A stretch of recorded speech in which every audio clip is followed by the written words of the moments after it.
The next generation of gaming is going to look a lot different than today. Let's take a closer look at Nintendo.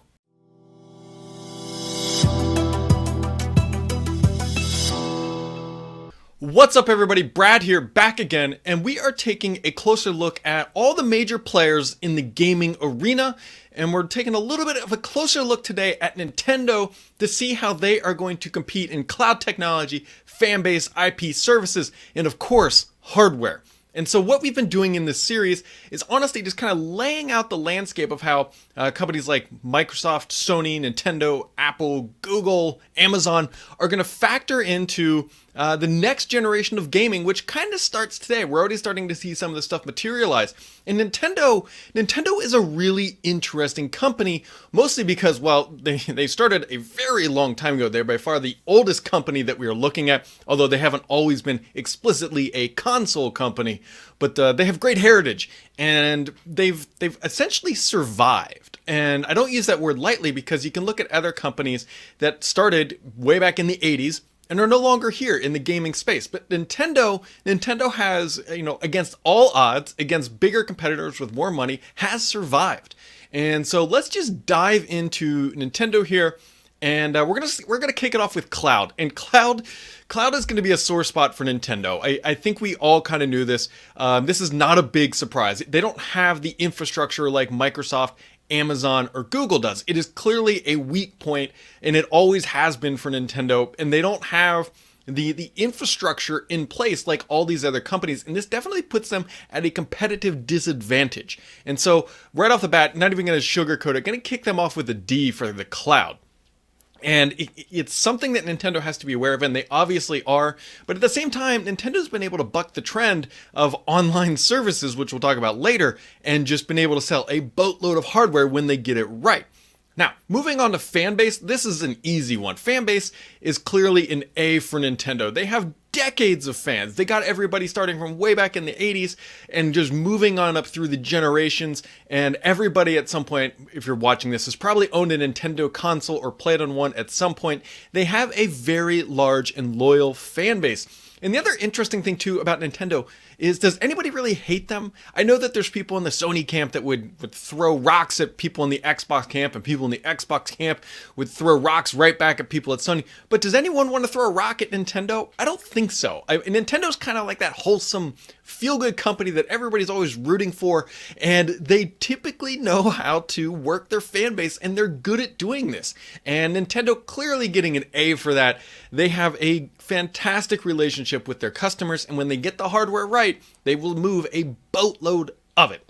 And the other easy one here is IP. When it comes to intellectual property, Nintendo is the benchmark to beat. They've got things like Mario, Smash, they've got Zelda, they've got the breadth of IP that Nintendo has is excellent. But further, Nintendo is very good at taking their intellectual property and not ruining it. And what I mean by that is they don't kick out a game that's so bad that completely sinks Mario forever, or Smash Bros. That is just so bad or that it ruins the fighting mechanics or something like that. They are very good at building games that stick to their core values. And they can even do this off-platform. When they brought the Mario game to iOS, and they're also bringing some other ones, it wasn't some like crappy rundown version. Like, it still had that Nintendo magic. And that Nintendo magic is really hard to like touch. But you know it when you see it. And Nintendo is very good at doing this, like with Mario Sunshine and a whole bunch of Breath of the Wild.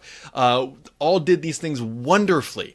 And so Nintendo not only knows how to build games, but they know how to keep a genre alive, they know how to keep a brand alive, and they know how to do it consistently year over year over year without ruining things. And so it's real easy to give them an A because they are very good at bringing out those titles with hardware that helps them play well together.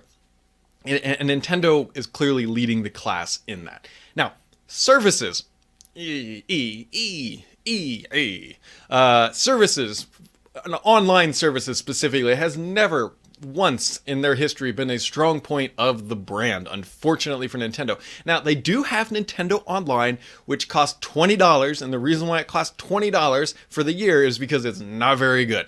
If it was a great product, they would obviously be charging more, but when you compare Nintendo Online, which does have some features, cloud save, you can play some, like a small sampling of older NES games, there is online playing capability, but it's not very good. It's lacking things like consistent parties across all the games, and not every game supports online services, and it's just not integrated. So it is there, but it's bad.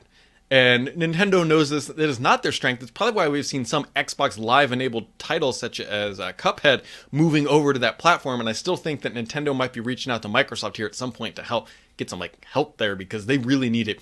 And I'm going to give them a D in online services, only because they are so far behind what Sony and Microsoft have. And people might be saying, well, at least they have something, so that should be a C.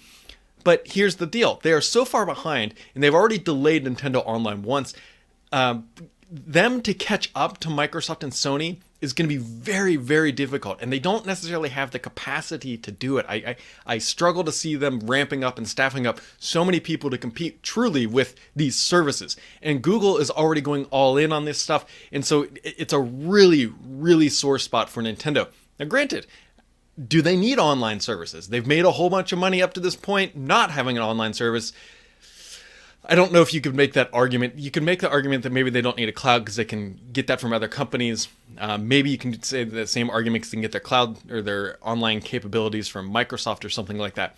It's just a really rough spot of the Nintendo ecosystem right now. And so finally we have hardware.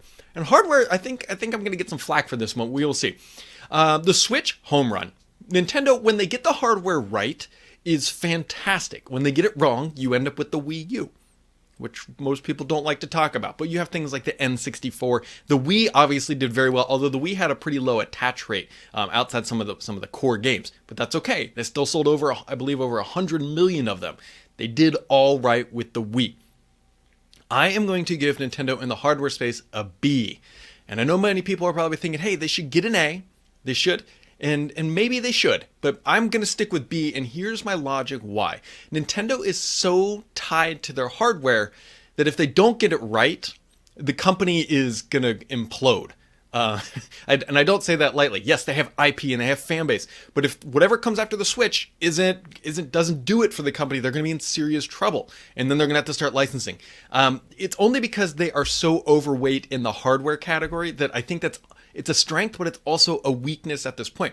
If Sony or Microsoft don't ship a great console, they have the ability to fix it with online services and everything else. Nintendo doesn't quite have that, and they are dependent on hardware sales, where Microsoft, Google, and probably Amazon, and I would have to think Sony, are preparing themselves where they're not so tied to these things.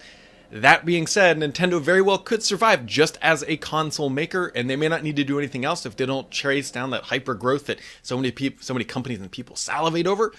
I don't think that they're in a bad position, and I don't want it to come off as that. It's just that Nintendo has to get hardware right every single generation, and they have to improve on it, and it's a really hard thing to do, especially as we keep going forward, and especially as they keep competing against things like iPhones and Androids and tablets and all that stuff. It's going to become more difficult for Nintendo. Granted, I think their fan base and their IP will be able to carry them for a very long time, but it's not a perfect solution.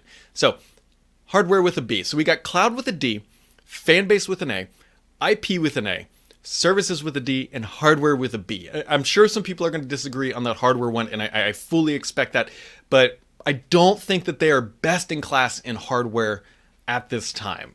They've got great hardware, don't get me wrong, and that's what people are going to get messed up here. That being said, I think that Nintendo's outlook is going to be good.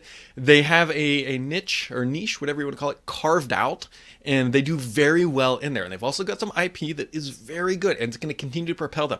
Is it going to help them grow beyond their current fan base? That I don't know. We will see. The next generation of gaming is going to look a lot different than what we currently have today, and Nintendo isn't exactly perfectly prepared to tackle that market other than what they're doing today. So we're gonna have to see what they have up their sleeve. They just got some new leadership. We're gonna miss Reggie, but he did a wonderful job during his tenure. And they are going to Nintendo's, I think, preparing for kind of a shift in the way that they operate. I think this might be kind of the start of it. You know, new leadership, new thought mentality. They literally put Bowser in the castle over in Nintendo. And so I'm optimistic about Nintendo as long as they keep their strategy correct with their fan base and their IP. Everything else will have to revolve around that, but it will be interesting times ahead. And you can find other videos, jumping into other companies down in the description below. As always, guys, thanks for tuning in, and we'll catch you back here next time.